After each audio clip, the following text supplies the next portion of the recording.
Mukhang ilalabas ni Dean Chase as soon as possible ang mga video na hawak niya laban kay Ma'am Shi at kay Bembang Jr. Ngayon, may kondisyones na hinihingi si Dean Chase. Sabi nga niya, magpa-hair follicle test kayo. Pag negative kayo, uuwi ako ng Pilipinas and uh, magpapakulong ako or something, no? So again, ito yung video ni Dean Chase na hindi ko nga lang ma-play mga kababayan dahil makaka-copyright tayo, no? May ginagamit kasi si Dean Chase. Dean Chase, sana napapanood mo ito or sana may magparating sa'yo. I think nag-message naman ako sa group chat or maybe nag-send ako ng message kay Mother Dragon. Sabi ko, pakisabi kay Dean Chase, huwag siyang maglagay ng audio kasi hindi ko ma-play sa live ko ang kanyang vlog. Or maybe sa cellphone ko na lang, no? Gamitin ko yung phone ko para mapakinggan nyo yung iba pang audio. Kasi dito nga, hinahamon ni Dean Chase ang mag-asawa na magpa-hair follicle. Okay, ito yung video ni Dean Chase, but since may copyright po, kasi malinaw yung naririnig kapag piniplay ko, di ba? So kung sa phone ko naman, kung sa phone natin pakikinggan, pero may verbatim akong ni-ready, mga kababayan, ito yun, oh. Ayan. Pinagtiyagaan kong kunin yung or i-transcribe yung video ni Dean Chase. Ayan po yan, naka-ready naman. Pero siguro, kung phone ko ang gagamitin ko, hindi naman masyadong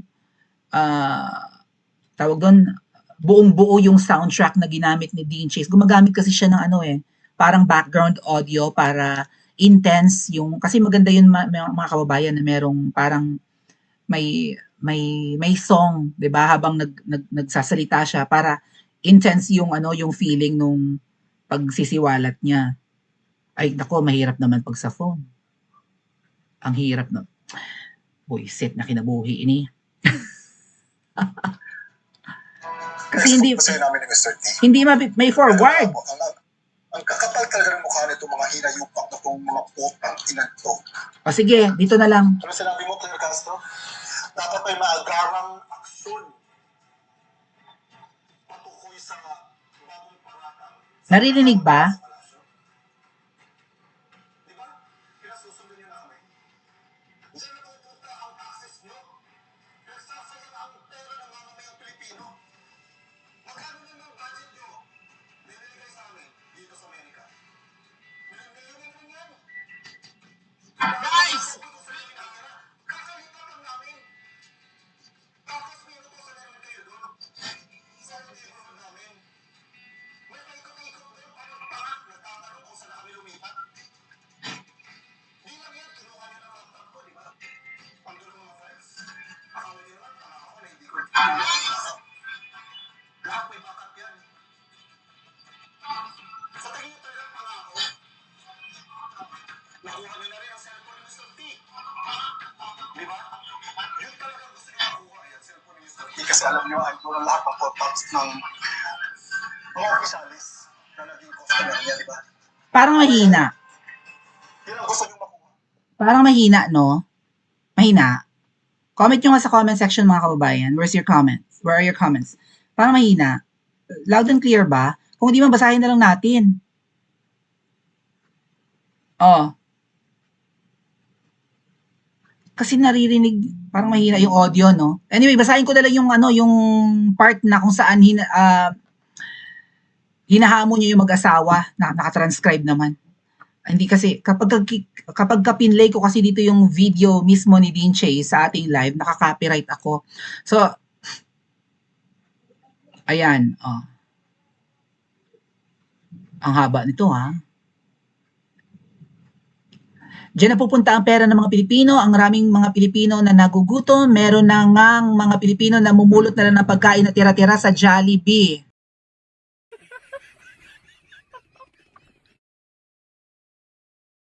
I think ang sinasabi dito ni Dean Chase yung pagpag, no? Pagpag. Yung mga tira-tira sa mga fast foods, yun na lang ang kinakain ng mga Pinoy.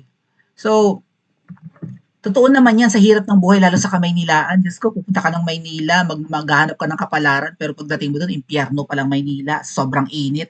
Alam niyo, tayong mga laki sa probinsya, mga kababayan, sanay tayo na malamig sa lugar natin, di ba, mapuno, ganyan.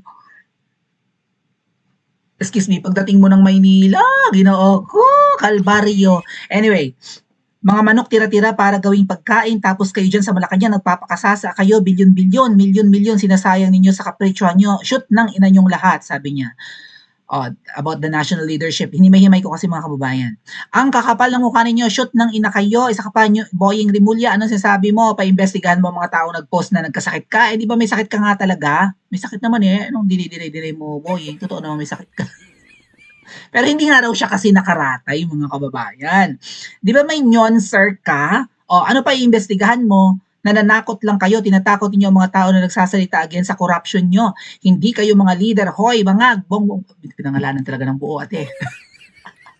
Bembang Jr., hindi ka leader. Boying Rimulya, kayong lahat mga shoot ng ina kayo. You are not leaders of this country. You are TEOS, the word. TEOS, taraw. Totoo naman. Right? Demonyo eh. Hindi lang to kurakot ng mga tao. Yan talaga ang pwedeng gamiting term sa kanila. Terrorista. Disguised as politicians. Ito naman sa patungkol sa excessive spending.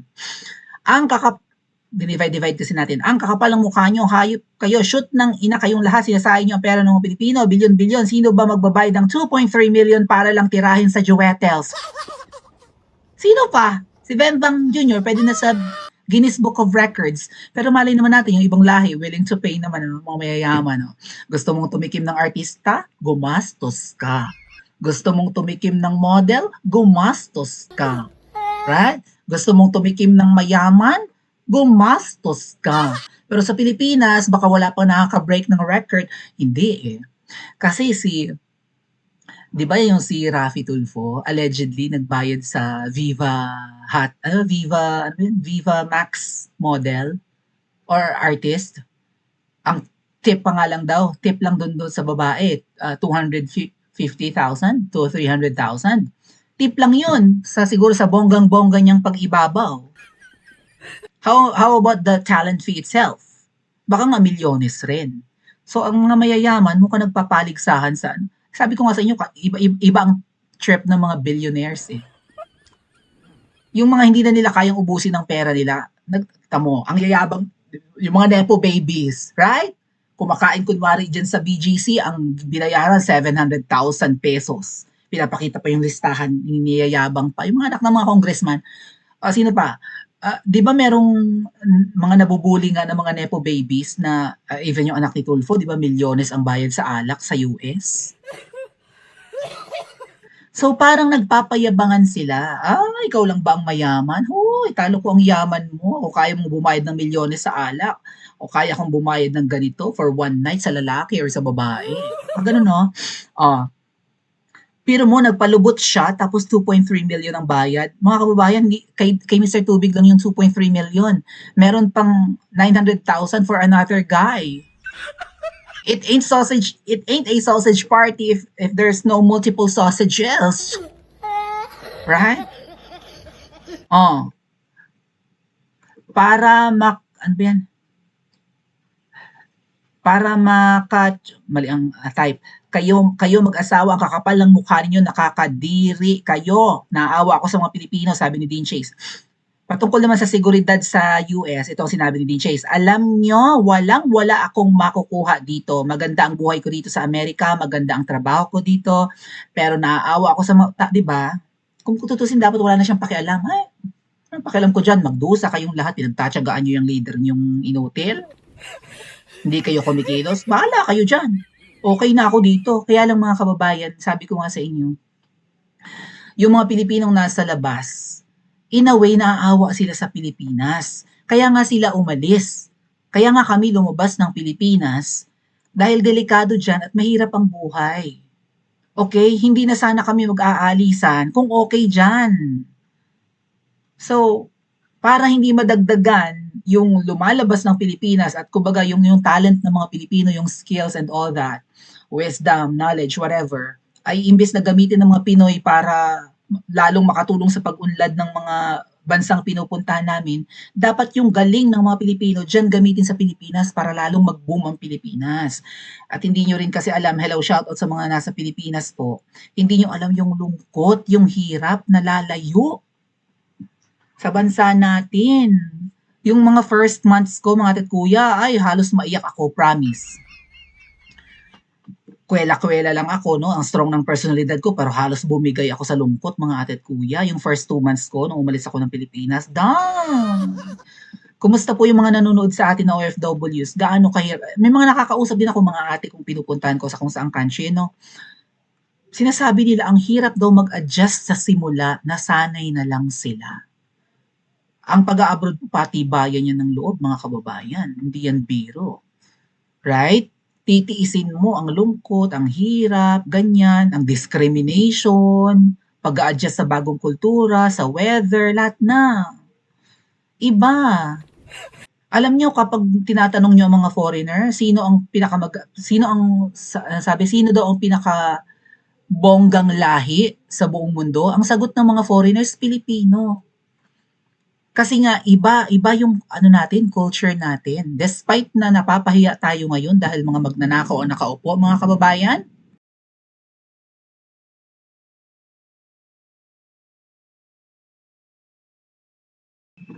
ay pagka pumupunta ang mga terorista pa to.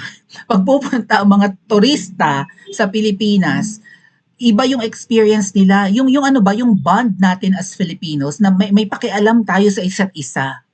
We care for everybody. Okay? Hindi tayo snob na lahi. Parang ano nga parang kapag may nangailangan ng tulong, tutulong lahat, ganyan. Or pwede mong makausap kahit hindi mo kaibigan, kung makakasalubong mo. Iba ang mga Pinoy kumpara sa ang ibang lahi, snob. Isnabero, isnabera.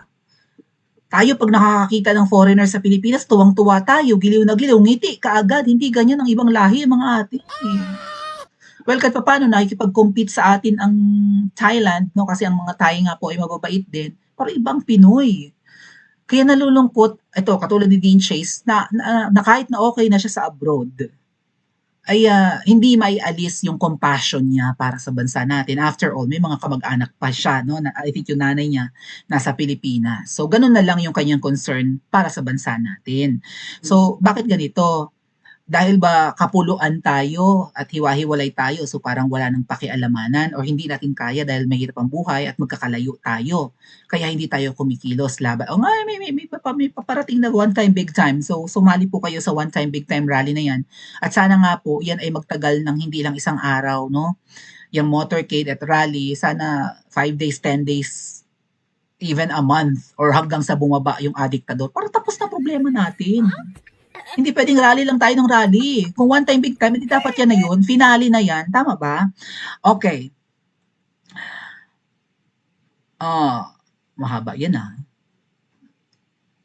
May mga followers din daw naman kasi itong mga hangag, itong mga kurakot, no? Meron kayong mga followers pero mga syunga rin daw. Mabigyan lang ng sardinas, okay na. Pinapakain nyo lang ng sardinas, ang sasaya na nila. O, tapos kayo dyan, nagpapa-concert, nagpa-party, halos gabi-gabi, nagpapa-orgy. May jugjugan na rin pala sa loob ng kamangyang. Kanino kaya ito nalaman ni Dean Chase? Maybe kay Miss Maharlika na, shoot ng ina nyo, kakapal ng mukha nyo, ganun-ganan. Akala nyo rin talaga na hindi namin makukuha ang text history ng cellphone, patungkol to sa digital history ng vlog kanina ng Dean Chase. Akala nyo hindi namin makukuha ang text history ng cellphone ni Mr. T? Doon kailangan na ng affidavit pero makukuha namin yon lahat ng history doon. Ang kakapal ng mukha nyo talaga, di ko mawari kung saan kayong planeta galing, bakit nyo nagagawa yan sa kapwa ninyo Pilipino, nakakadiri kayo. Bakit gustong kunin ni Mr. T yung text history ng kanyang phone na nanakaw sa kanilang locker? Maybe kukunin niya yung phone numbers din, no? Ng kanyang mga loved ones and even ng mga customers niya being an escort or something. Kasi si Mr. T yun ng trabaho, no? Nagpapabayad siya para sumali sa jugjugan party. So, kukunin niya siguro yung mga numbers na yon and i-message niya, I lost my number already, I lost my phone, it was taken, di ba, ganun, from my locker or something, and then I'm at risk kapag naka-receive kayo, baka ganun sabihin niya, no, pag naka-receive kayo ng message doon sa phone number ko, huwag kayong magre-reply. This is my new number. I'll call you now to prove that this is me. Something siguro ganun, no?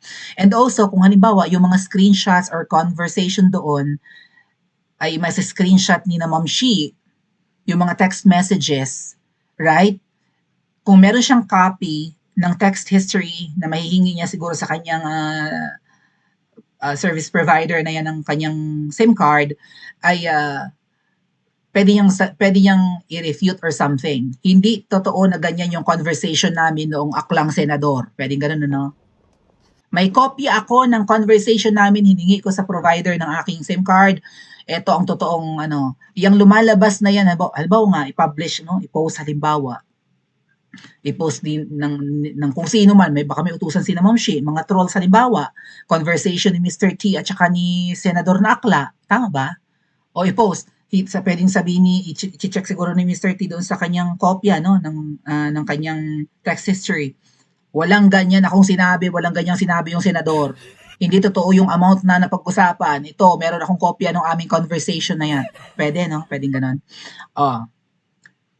Sabi ni Dean Chase, since mabigat itong pasabog ko or ebidensya ko sa inyo, alam nyo, you know within your heart of hearts na mabigat itong ebidensya na hawak ko.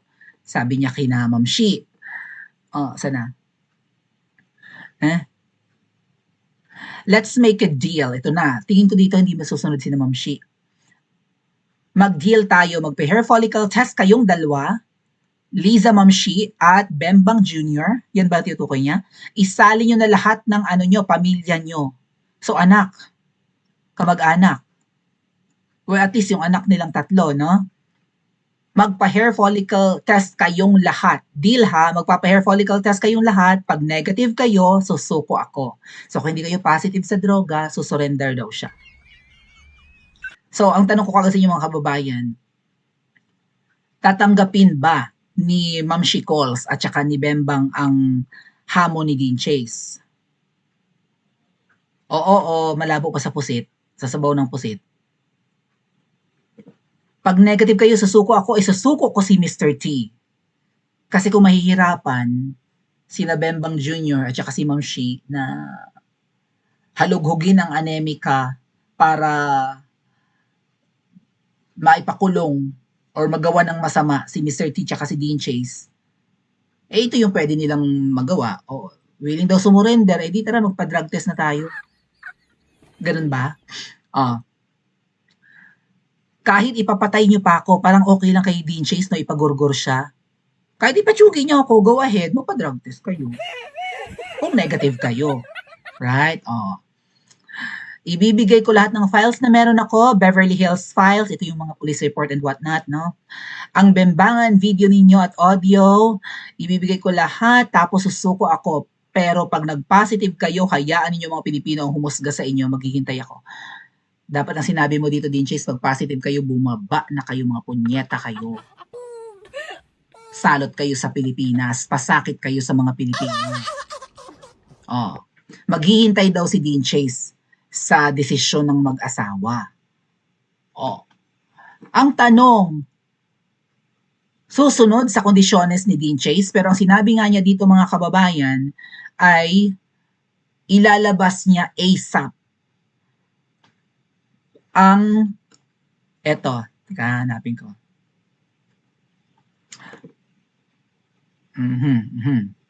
Ayan. Maghihintay kami ni Miss Maharlika of Boljacan. Pag walang action, ilalabas na namin lahat. Dapat yung ultimatum mo, Dean Chase, binigyan mo ng 1 week. Tama mga kababayan? Dapat sinabi niya malinaw. Within a week, magpa-drug test kayo, otherwise, ilalabas ko ito.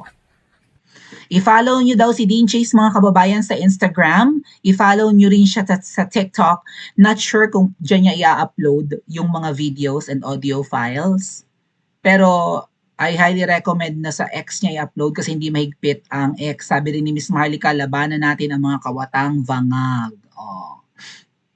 So, ilalabas niya ASAP.